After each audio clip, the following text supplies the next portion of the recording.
नमस्कार दोस्तों, एक बार फिर से स्वागत करता हूं आपका मेरे चैनल फायर इन इंडिया में। यहाँ हम आजकल एक्सप्लोर कर रहे हैं श्री महेश कौशिक जी के डिफरेंट मेथड्स जो उन्होंने हमें सिखाए हैं शेयर मार्केट से रिलेटेड। तो काफ़ी सारे मेथड्स मैंने डिस्कस किए हैं। आज मैं डिस्कस करने वाला हूँ पैसों का पेड़ मेथड। आप सोचेंगे कि रिसेंटली अभी एक वीडियो तो बनाया था, तो ये क्या है? वो पिछला वीडियो था कैसे आप लंप सम इन्वेस्ट करके अपना पैसों का पेड़ लगा सकते हैं। लेकिन हर कोई तो लंप सम इन्वेस्ट नहीं कर सकता, हर किसी के पास उतना अमाउंट ऑफ मनी नहीं होता है। तो आज का वीडियो है उन लोगों के लिए जो सिप बाय सिप इन्वेस्ट करना चाहते हैं और अपना पैसों का पेड़ लगाना चाहते हैं। तो उसके लिए क्या स्टेप्स होंगे, तो आइए चलिए देखते हैं क्या स्टेप्स लेने होंगे हमें सिप मेथड के लिए। तो मैंने इस मेथड को सिंपलीफाइड कर दिया है। लेट्स सी क्या करना होगा हमें। तो सबसे पहले, जैसा कि मैंने बताया, ये वो मेथड है उन लोगों के लिए जिनके पास लमसम मनी नहीं है पूरा का पूरा पेड़ एक साथ लगाने का। तो सिप बाय सिप भी ये पेड़ लगाया जा सकता है, जैसा कि महेश सर ने हमें बताया। कुछ और चीज़ें जो महेश सर की किताब में नहीं है वो भी मैं आपको बताऊंगा मेरी अपनी रिसर्च के द्वारा जो मैंने निकाली है। तो उम्मीद करता हूँ आपको पसंद आएंगे। तो आइए देखते हैं क्या है पहला स्टेप। तो सबसे पहले हमें फिगर आउट करना है मंथली अमाउंट जो हम अपने सिप में लगाना चाहेंगे। तो ये अमाउंट कैसे कैलकुलेट करेंगे वो आपके ऊपर है। बहुत सारे मेथड्स हैं, मैंने अलग अलग वीडियोस बनाए हैं कि आप इन्वेस्टमेंट अमाउंट कैसे कैलकुलेट करें। बट क्विकली अगर मैं कहूँ तो आपको 10 से 20% मिनिमम तो आपको इन्वेस्ट करना ही चाहिए अपनी सैलरी का, या फिर जो भी आपकी इनकम है, लाइक बिजनेस इनकम और वट। तो आज हम एग्जाम्पल लेंगे एक अमाउंट का, लेकिन आपका जो भी अमाउंट है आप इस मेथड को उस अमाउंट के हिसाब से मॉडिफाई कर लीजिएगा। सिर्फ कैलकुलेशंस मॉडिफाई होंगी, बाकी मेथड सेम रहने वाला है इररेस्पेक्टिव आपका अपना क्या अमाउंट है। तो एग्जाम्पल के तौर पे मैं मान लेता हूँ कि हम 24,000 मंथली इन्वेस्ट करना चाहते हैं पैसों के पेड़ में। तो नेक्स्ट हमें क्या करना है, इस अमाउंट को 4 हिस्सों में डिवाइड कर दीजिए, क्योंकि हम वीकली सेव करने वाले हैं, मंथली नहीं। तो ये अमाउंट हो जाता है 6,000। तो अगर आपका फॉर एग्जाम्पल अमाउंट है 20,000, आपके लिए वीकली अमाउंट हो जाएगा 5,000। उसके बाद स्टेप नंबर 2 है हमें बैंक बीज के यूनिट्स खरीदने शुरू करने हैं। तो उसके लिए क्या करना है, आप हफ्ते का एक दिन तय कर लीजिए कि किस दिन आप सिप करेंगे। मैं प्रेफर करता हूँ फ्राइडे, लेकिन कोई हार्ड एंड फास्ट रूल नहीं है, आप किसी भी दिन को चूज कर सकते हैं। Monday, Tuesday, Wednesday, Thursday, Friday. Saturday Sunday मत चूज कीजिएगा, क्योंकि उस दिन मार्केट खुलता नहीं है, छुट्टी मनाइएगा उस दिन। तो मंडे से फ्राइडे के बीच में एक दिन चूज कर लीजिए, और उस दिन आपको खरीदने हैं बैंक बीज के यूनिट्स, इररिस्पेक्टिव मार्केट ऊपर गया है या नीचे गया है। यानी कि कंपेयर टू लास्ट वीक और कंपेयर टू लास्ट डे बैंक बीज महंगा हो गया है या सस्ता हो गया है, आप खरीद लीजिए। चिंता मत कीजिए, क्योंकि हम सिप बाय सिप कर रहे हैं, ये एवरेज आउट होगा आपका over the long period of time. So आपको क्या करना होगा, उस दिन करंट मार्केट प्राइस चेक कीजिए बैंक बीज का। फॉर एग्जाम्पल मैं लास्ट मार्केट प्राइस देख रहा हूँ 240 रुपीज़ 87 पैसा। हमें इन्वेस्ट करना है 6,000, तो हम डिवाइड कर देंगे 6,000 को इस अमाउंट से, और हमारे पास आता है 24.91।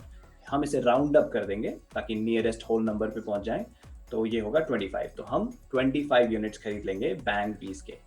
स्टेप नंबर 3 होगा, जैसे ही आपको प्रॉफिट हो 1,000+ का अपने बेसिक इन्वेस्टेड अमाउंट पे, आपको वो प्रॉफिट बुक करना है 1,000 रुपीज़ से ऊपर का जो भी प्रॉफिट हो रहा है।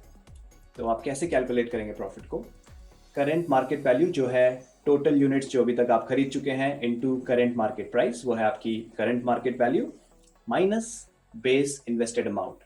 जो भी आपने टोटल अमाउंट अभी तक इन्वेस्ट कर दिया है वो है आपका base invested amount. For example आपने सिप शुरू करा महीने के स्टार्ट में 6,000 से, और 4 हफ्ते बाद आपका वो अमाउंट हो जाएगा 24,000। तो आपका वो है बेस इन्वेस्टेड अमाउंट। तो जब भी प्रॉफिट 1,000 से ऊपर जाए आप प्रॉफिट बुक कर लीजिए। ये मैं आपको और डिटेल में बताऊंगा एक्सेल शीट में कैसे मैंने किया था, और कैसे कैलकुलेशन करनी है, और कैसे कैसे प्रॉफिट बुक करना है। तो अभी थोड़ा वेट कीजिए, अभी आने वाला है वो। अब ऐसे प्रॉफिट बुक करते करते, और आप क्योंकि हर हफ्ते सिप कर रहे हैं, आपका बेसिक इन्वेस्टेड अमाउंट बढ़ता रहेगा। एक दिन आएगा जब वो 1 लाख के पार चले जाएगा। जैसे ही वो जाता है 1 लाख के पार, आपको अपना प्रॉफिट बुकिंग डबल कर देना है, यानी कि 2,000 रुपीज़ कर देना है। और जब उसके 2 लाख के पार जाएगा आपको 3,000 कर देना है। तो इस टेबल को देखिए, अगर अंडर 1 लाख है जब तक, तब तक 1,000 बुक कीजिए। 1 लाख टू 2 लाख के बीच में 2,000 बुक कीजिए। 2 लाख टू 3 लाख 3,000, और ऐसे ही अपनी इन्वेस्टमेंट हर 1 लाख पे 1,000 प्रॉफिट बढ़ा दीजिए। तो आइए एक्सेल शीट को देखते हैं इसे और अच्छी तरीके से समझने के लिए। तो ये मेरा इन्वेस्टमेंट है बैंक बीज में। तो मैंने जब शुरुआत करी थी बैंक बीज की, मैंने सिप से ही शुरुआत करी थी। तो 10 जुलाई को मैंने स्टार्ट किया था, जो कि एक फ्राइडे था। उस दिन मैंने खरीदे 43 यूनिट्स, क्योंकि मैं हफ्ते के 10,000 के करीब इन्वेस्ट कर रहा था। उसके बाद ये इन्वेस्टमेंट मुझे याद नहीं मैंने क्यों इतनी जल्दी किया ट्यूसडे को, बट मैंने और यूनिट्स खरीदे 10,000 के। फिर उसके बाद जो नेक्स्ट फ्राइडे आया, एक फ्राइडे मैंने स्किप किया क्योंकि मैंने वो ट्यूसडे को खरीद लिया था। आप ऐसा मत कीजिएगा, आप एक डिसिप्लिन में रहिएगा। जो भी दिन आप चूज करते हैं हफ्ते का, अगर वो छुट्टी का दिन हो तो उसके एक आगे या पीछे का दिन चूज करके आप इन्वेस्ट कर दीजिए, लेकिन वो डिसिप्लिन बनाए रखिए। तो आप देख सकते हैं मैंने अलग अलग फ्राइडे पे हर सिप करता चला गया। कभी कभी मुझे अमाउंट घटाना बढ़ाना पड़ा किसी रीजंस की वजह से, क्योंकि मेरी इन्वेस्टमेंट कहीं और भी डाइवर्ट हो जाती है कई बार, और भी मैं कई सारे मेथड्स ट्राई करता रहता हूँ महेश सर के, तो इन्वेस्टमेंट इधर उधर डाइवर्ट करनी पड़ती है, इसलिए मुझे यहाँ सिप अमाउंट चेंज करना पड़ा। लेकिन अगर आप पूरी कोशिश करें कि जो भी सिप अमाउंट आपने वीकली तय किया है उस पर स्टिक रखें अपना इन्वेस्टमेंट, क्योंकि डिसिप्लिन बहुत ज़रूरी है इन्वेस्टमेंट के लिए।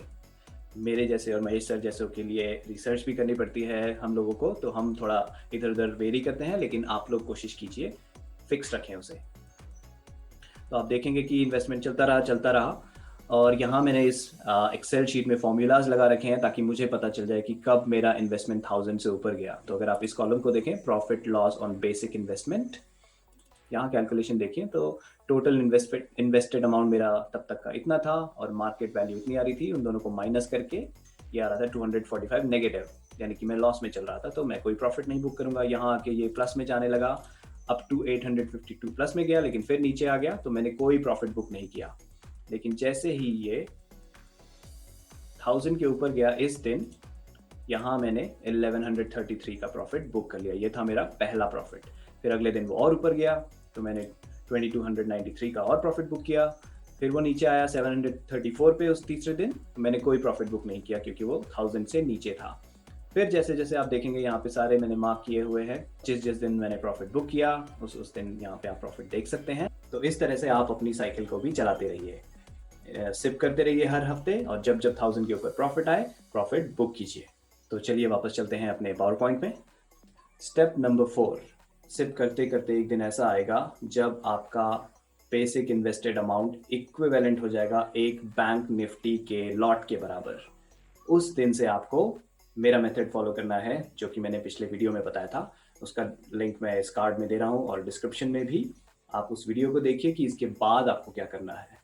पूरा मेथड उसमें एक्सप्लेन किया गया है, मैं यहाँ नहीं ऐड कर रहा हूँ क्योंकि फिर वो वीडियो बहुत लंबी हो जाएगी। तो दोस्तों ये था पूरा मेथड, सिप वाइज कैसे आपको अपना पेड़ लगाना है। अब एक क्विक क्वेश्चन मैं लेना चाहूँगा इस वीडियो में, इस सिप के डायरेक्टली रिलेटेड नहीं है लेकिन पैसों के पेड़ से डायरेक्टली रिलेटेड है।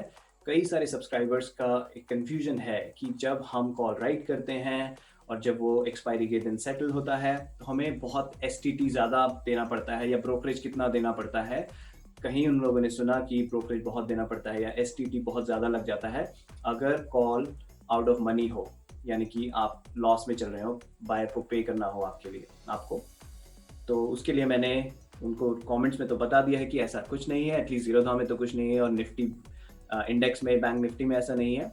आई थिंक मे बी जब आप स्टॉक्स के लाइक रिलायंस या SBI इनके कॉन्ट्रैक्ट्स राइट करते हैं, कॉल्स राइट करते हैं, तब शायद ऐसा होता हो। मैंने वो रिसर्च नहीं किया, सॉरी दोस्तों। अगर मुझे ऐसा पता चलता है तो मैं ज़रूर बताऊंगा आपको, लेकिन निफ्टी और बैंक निफ्टी के कॉन्ट्रैक्ट्स में ऐसा नहीं होता है। तो मैंने एग्जाम्पल्स निकाले हैं अपने खुद के इन्वेस्टमेंट से, आइए आपको दिखाता हूँ ताकि आपका कंफ्यूजन कम हो जाए और मिट ही जाए इनफैक्ट।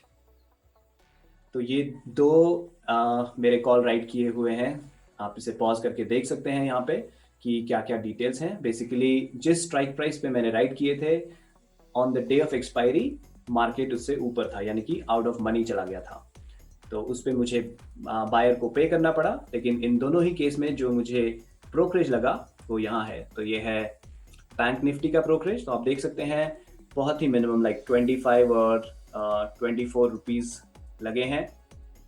और आप STT, स्पेशली STT पे लोगों ने जोर दिया था, तो STT देखें 0 लगा है। और ये है निफ्टी का, अगेन इसमें भी बहुत ही मिनिमल लाइक अराउंड 24 रुपीज़ लगे हैं total brokerage including all taxes and everything. तो ऐसा कुछ नहीं है कि अगर आउट ऑफ मनी चला जाए तो आपको बहुत हाई STT या बहुत हाई ब्रोकरेज देना पड़ता है। ब्रोकरेज जीरोधा में फिक्स्ड है, प्लस उसके ऊपर टैक्सेस लगते हैं, तो ये अराउंड 24-25 रुपीज़ ही आता है। देख सकते हैं आप दोनों अमाउंट, लाइक ये है 7,000 के करीब और ये है 1,500, लेकिन इन दोनों में ब्रोकरेज सेम ही लगा है। दोस्तों कंफ्यूज मत होइए, मैं जानता हूँ कि इंटरनेट पे इतनी सारी इन्फॉर्मेशन है, कभी कभी हम कंफ्यूज हो जाते हैं, इसलिए मैंने सोचा कि आपको प्रूफ दिखाऊं कि एक्चुअल में कैसे लगता है ब्रोकरेज। तो उम्मीद करता हूँ ये उन लोगों के क्वेश्चन आंसर करेगा और उनके भी आंसर करेगा जो अभी तक जानते नहीं कि ब्रोकरेज कैसे लगता है हमारे कॉल्स राइट करने पे। तो इसी के साथ दोस्तों बहुत बहुत धन्यवाद मेरा वीडियो देखने के लिए, और आपको फिर मिलूंगा मैं अगले वीडियो में। और इस वीडियो के बारे में अगर आपको कोई भी क्वेश्चंस हैं प्लीज़ कमेंट कीजिए, मुझे हार्दिक खुशी होगी आपके कमेंट्स का जवाब देने में। थैंक यू दोस्तों, नमस्कार।